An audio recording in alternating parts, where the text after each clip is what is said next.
Welcome to the Deep Dive, the show where we try to make sense of all the information flying around us.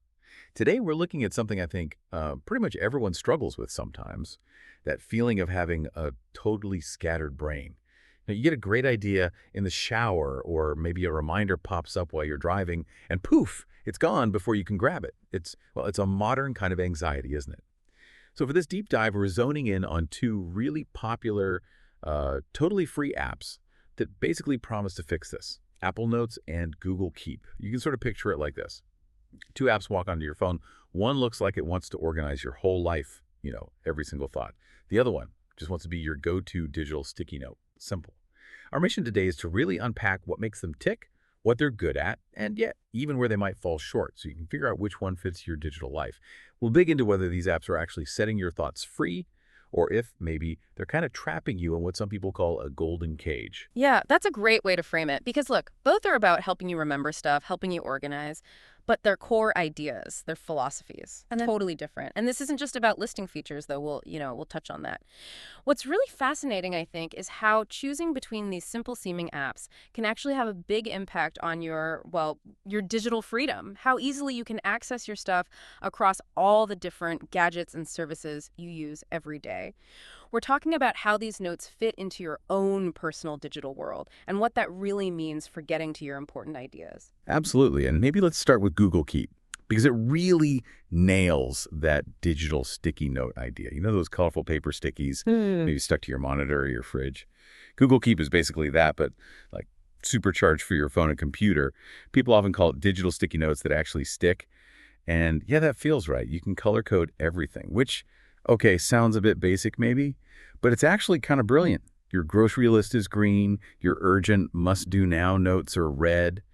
Your brain just gets it instantly. It's a really smart visual shortcut.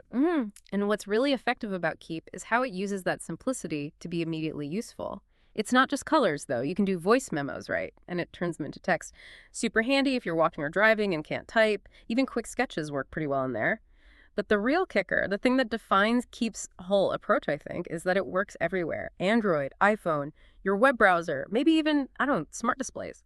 This cross-platform thing means your notes aren't stuck on just one device. That's huge, yeah. And the app itself is just so straightforward.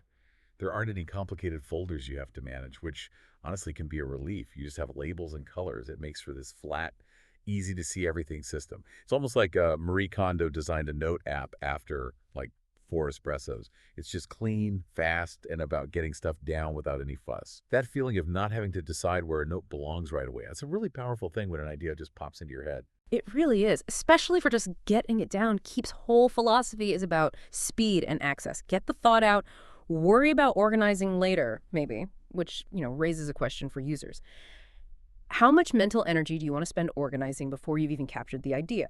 Keep minimizes that. You just externalize it, boom, done. No cognitive load of filing it. That floating add button they have, some call it pure genius because it makes taking a note almost effortless. But there's a trade-off, right? Simplicity is great for capture, but maybe after months of just dumping notes in there, finding that one specific thing in a sea of colorful cards, that can become its own challenge later on. Okay, right, so let's pivot to Apple Notes then, because it's coming from a totally different place, philosophically. If Keep is the agile, maybe slightly chaotic sticky note, Apple Notes is definitely the overachiever, the valedictorian. This app isn't just for quick jots. It's built for like proper rich text formatting. You can actually craft notes in there, different fonts, sizes, bullet points, checklists, the works. It feels much more like a mini word processor. Exactly. And its features go way beyond just text. That document scanning feature, it's actually really good. You can scan papers right into your notes, and the quality is impressive. It also has more, let's say, developed collaboration tools. And crucially, those deep organizational structures you mentioned, we're talking folders, nested inside other folders, inside more folders. So this app really serves users who need that kind of structured, hierarchical system. Think researchers, maybe project managers, students organizing class notes. For people who thrive on detailed organization, that level of control is powerful. It offers a depth that, tags or colors alone might not. Okay, but here's where it gets really, really interesting, I think, and where you see the core difference pop out. Apple Notes gives you all this power, all these features, but there's a pretty big but. isn't there? It works incredibly well if you're living entirely inside Apple's world, their ecosystem. I'm curious, what does that actually mean for someone's flexibility if they're not 100% Apple? That is the absolute crux of it. Apple Notes provides this rich, smooth experience, yes, but it comes with what some call the brutal truth vendor lock-in.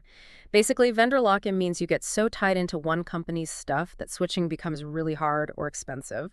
So here, your notes, all that stuff you carefully organized, they become tied to Apple hardware and software. If you've got an iPhone, an iPad, a MacBook, it feels seamless. It just works. It feels like part of the OS. But the second you step outside that bubble, maybe you need a note on your Windows work PC, or you want to share a note with a friend who uses Android.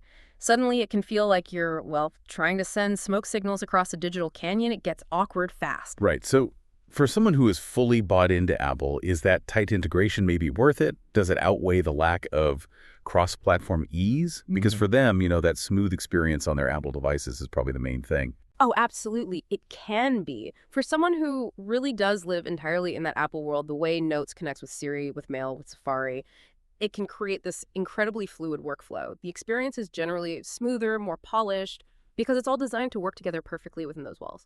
For those users, the benefit of that deep integration, the efficiency, the unified feel, yeah, staying inside the ecosystem makes perfect sense. But like we said, the moment your life involves non-Apple gear or you need to collaborate easily with people outside that system, the limits become really clear. Google Keep, on the other hand, it just, well, it plays nice with everything. Right. It runs happily on your iPhone, your work PC, your friend's Android tablet, in a browser tab. It syncs super fast. Your info is just there, wherever you are, on whatever device. No vendor lock-in drama. The collaboration part is a big deal too, isn't it? Keep lets you share notes almost instantly, like it's no big deal, because it was built to be platform neutral from the start. Apple Notes does have collaboration now, but sometimes it feels a bit less universal because of that ecosystem thing. And for just getting an idea down quickly. Keep wins there with that easy add button. Just tap, type, done. Apple Notes, even though it's powerful, it often kind of makes you think about where to file things before you've even captured the thought, That can slow you down when you just need to dump an idea. Exactly. So what does this boil down to for you, the listener, trying to pick one? The main difference is pretty clear now, I think. If you are genuinely all in on Apple devices, iPhone, iPad, Mac are your main tools, and you often need fancy formatting, document scanning, or that really structured, folder-heavy organization for complex projects, then Apple Notes is a really solid, powerful choice. It'll serve you extremely well inside that Apple world. It's designed to be this deep knowledge base. But if your digital life is spread across different platforms, if you need your notes on your work PC and your personal phone, if you collaborate with people using Android, or maybe you just value that super quick, frictionless capture and want access everywhere without worrying about being tied to specific hardware, then Google Keep really stands out as the obvious choice. It's the tool that adapts to your digital habits rather than asking you to adapt to it. It's about how these notes fit into your whole digital life, not just how they look on one particular device. Exactly. And that, for me, that's the killer point here. The real question isn't about which app has more bells and whistles.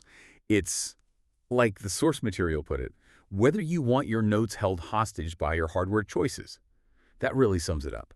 It's less about features and more about how much flexibility and freedom you actually want from your tools and what kind of digital environment you want to live in. So just to quickly recap those key differences for you. Google Keep, that's your nimble, works everywhere digital sticky note. It's all about capturing things fast, easily across any platform. That simple interface, the colors, the labels, that genius floating add button just gets thoughts down. It's built to help you avoid that vendor lock-in drama and make sure your ideas are always, always accessible. And then you contrast that with Apple Notes, the clear overachiever. It's got the rich formatting, the impressive scanning, the deep, complex organization, remember, folders within folders within folders. It's a very capable, very powerful tool, no doubt. But it really hits its stride. It truly shines when you're fully immersed in Apple's own ecosystem. Which brings us right back to that crucial choice you face.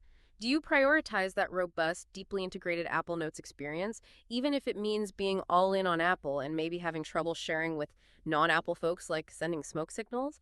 Or do you lean towards the sheer convenience and collaborative freedom of Google Keep, the one that plays nice with everything and just works everywhere, iPhone, browser, maybe even your smart fridge, who knows, all without that vendor lock-in headache?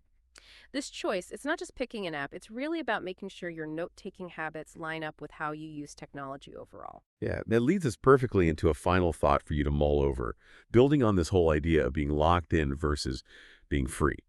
As our digital lives get more and more connected, how much thought are you actually giving to the ecosystem side of things when you choose your tools, even for something that seems as simple as a note-taking app? Maybe take a moment to think, is your current setup truly setting your ideas free, making communication easy, or is it maybe subtly kind of boxing you into one company's world? We'd encourage you to just reflect on how you use your notes and see if the tool you're using really matches up with your bigger digital picture. It's a choice that goes beyond just lists and reminders. It actually shapes your digital independence.